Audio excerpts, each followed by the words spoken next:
Bien, salut à tous, aujourd'hui on se retrouve pour une nouvelle petite vidéo. Alors du coup c'est sur la Dualtron Mini. Alors c'est le problème de crevaison. J'avais déjà eu un problème de crevaison à l'arrière. Du coup j'avais acheté un pneu plein à 80 €. Donc c'était assez galère à changer. Et du coup ce qui m'est arrivé c'est que là j'ai crevé le pneu avant. Donc entre guillemets un mois d'intervalle j'ai crevé. Du coup j'ai démonté ma roue. Elle se démonte comme ça, se démonte en deux, etc. Il faut enlever les 4 vis qu'il y a avec les écrous. Voilà. Du coup, je me retrouve avec une chambre à air comme ça.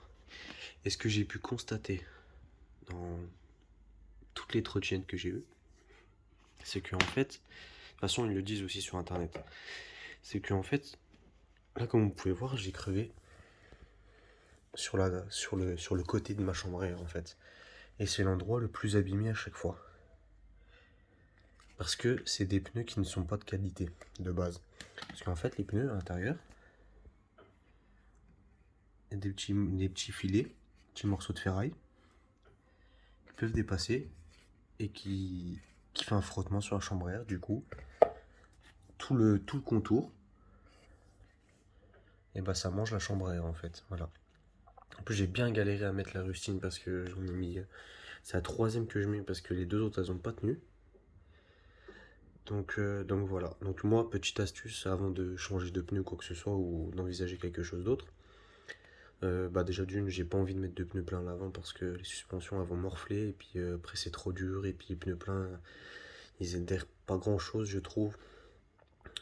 Sous le temps de pluie etc ça glisse quand même je trouve. Donc voilà, et puis même pour les petits trottoirs etc je vais défoncer le trottinette à l'avant. Du coup moi ce que je vous conseille c'est que déjà de bien frotter avec votre main ou un truc, une éponge avec le côté vert ou quoi que ce soit à l'intérieur du pneu pour enlever toute la petite poussière qu'il y a là. Vous frottez tout ça. Et ce que je vais faire là maintenant, c'est que je vais m'apprêter à mettre du scotch. Comme ça, du scotch, bah c'est du scotch de peintre parce que voilà, c'est mon travail, enfin bref. Et du coup, je vais prendre le scotch et je vais en mettre à l'intérieur tout le tour. Pour, pour éviter que ça me refasse la même chose, voilà, pour qu'il y ait une durée de vie un peu plus longue. Puis après j'aviserai. Voilà, voilà. Donc on se retrouve après une fois que j'aurai terminé de mettre le scotch. Donc voilà, comme vous pouvez voir, j'ai mis mon scotch juste sur un côté pour l'instant, pour vous montrer. Donc je ferai l'autre côté après. Donc je l'ai mis grossièrement, comme ça, pour recouvrir juste les côtés de l'intérieur du pneu. Après, petite technique, je vais voir si ça marche, mais ça devrait fonctionner. Je vais prendre un cutter ou une lame de cutter et je vais raser tout le long, sans entailler le pneu bien sûr. Donc voilà, puis je vous filmerai le résultat après et peut-être la fin avec la roue complète remontée. Voilà, voilà. Après, il faut savoir que la Dualtron Mini, j'ai remarqué, c'est crève énormément. Il y a beaucoup de personnes qui ont crevé avec plusieurs fois. Donc voilà. Voilà. Voilà ce que ça donne quand quand j'ai passé mon cutter. J'ai réussi à faire les deux côtés. Donc pour plus que ça frotte ici à ce niveau-là.